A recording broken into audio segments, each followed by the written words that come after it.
Hello Sea Stars and welcome back to Tavern Talk. We have more stories to go on. Holy moly, is it gonna be insane.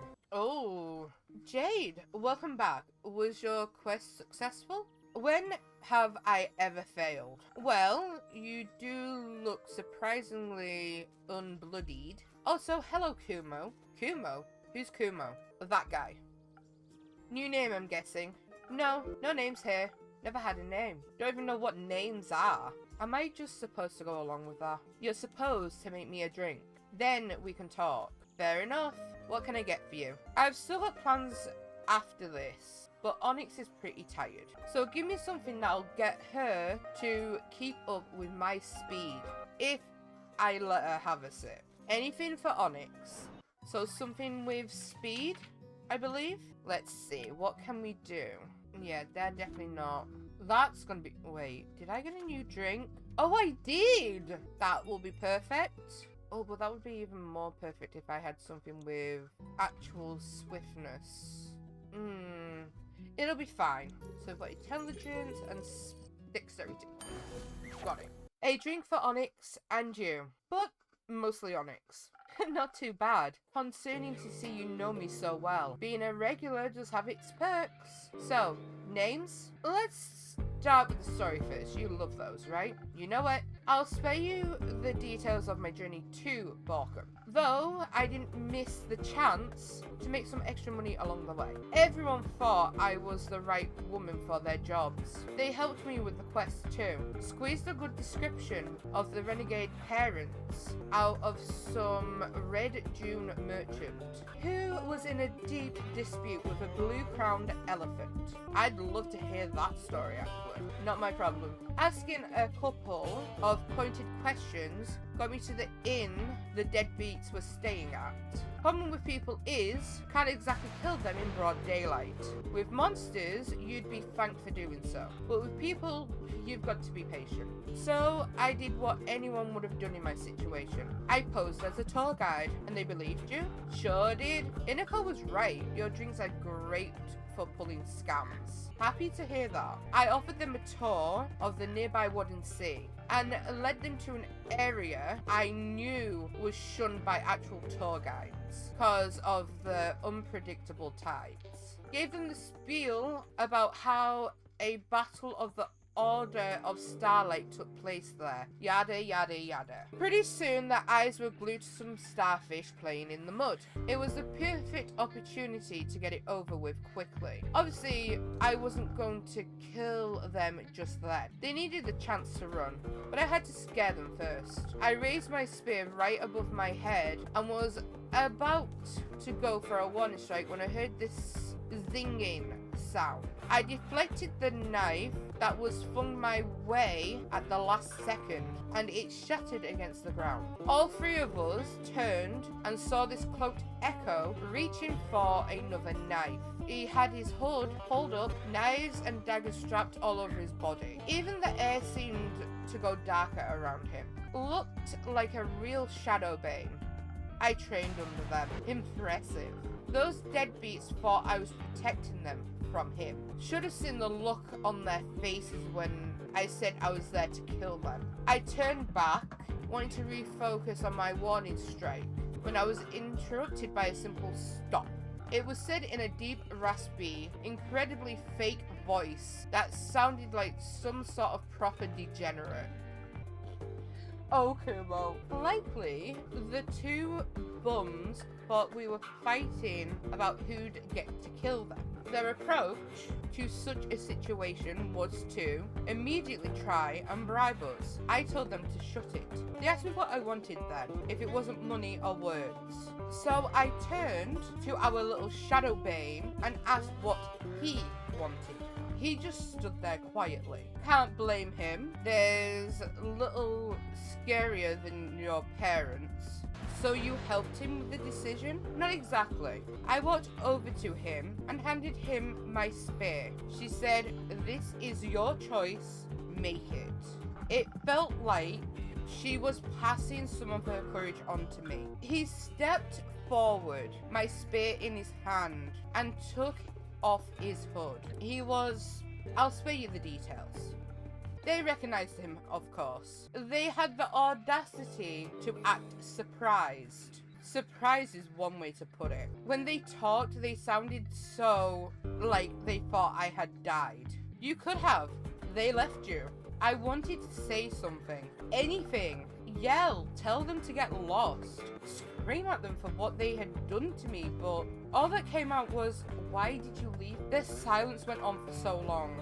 Would have been longer if those tides hadn't come rushing in. You did kind of walk into that one. Kind of. Luckily, I was quick. Got all of us up on some muddy rock that the waves couldn't reach. How long were you up there for? A couple of hours. Left us a lot of time to talk. Did you? Yes, a lot. For example, did you know the primordial flood was caused by the pyre erupting? Pyre? You mean the biggest volcano in all of Asteria? Nestled right in Leviathan's domain? Yeah, apparently it erupted and then collapsed. Covered all the primordial sea in ash and set off a tsunami. It should not be doing that. No. Do you think powerful magic was afoot? Probably not. What use is a giant tsunami to anyone? Maybe they wanted to be wet?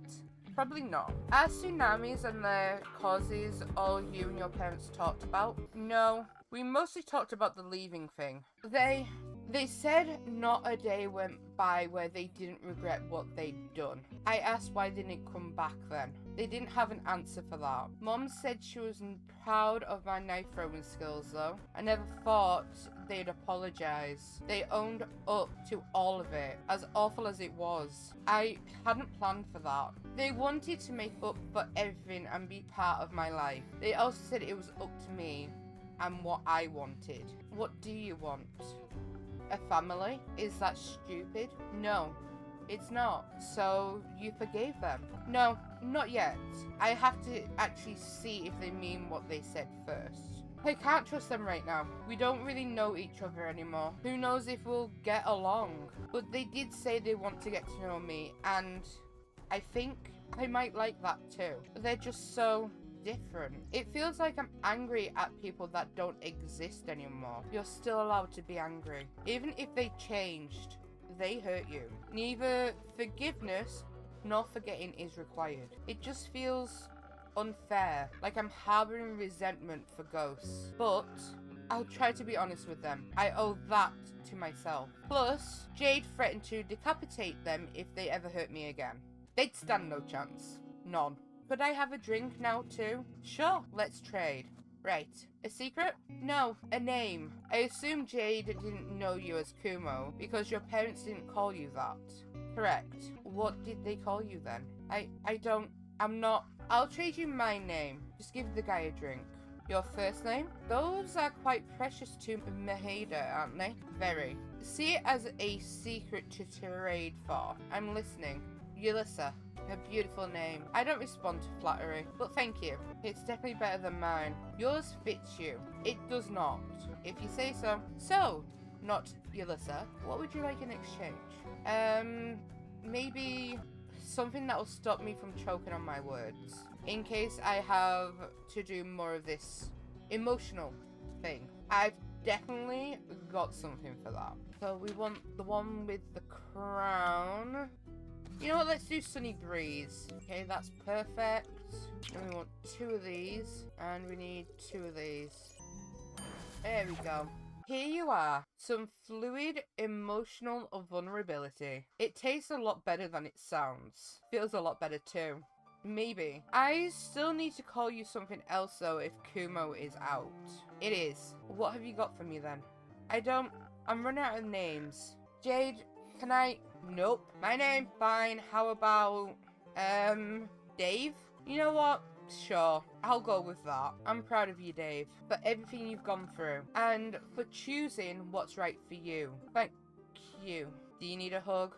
May have already gotten one from Jade. Speaking of me, I've got to go. Want to check in with Grace and her goons. See you around, boy. See you around, Yulissa.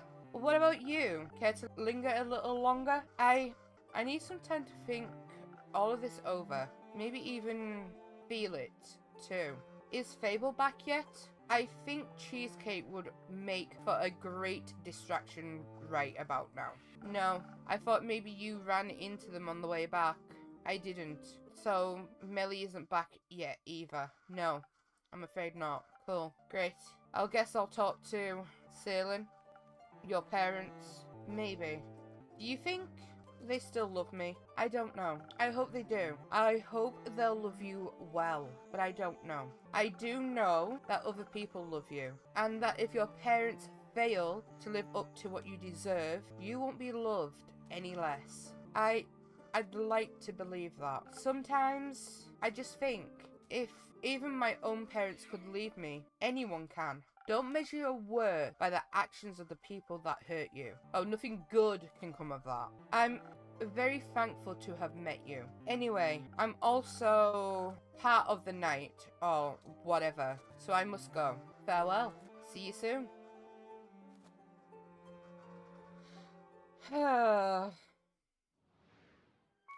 Holy moly. That's another short one. Wow. Okay, well. That could have been worse. Alright, Sea Stars. Hopefully you've enjoyed that episode. And I'll be back next week with the next one. Bye!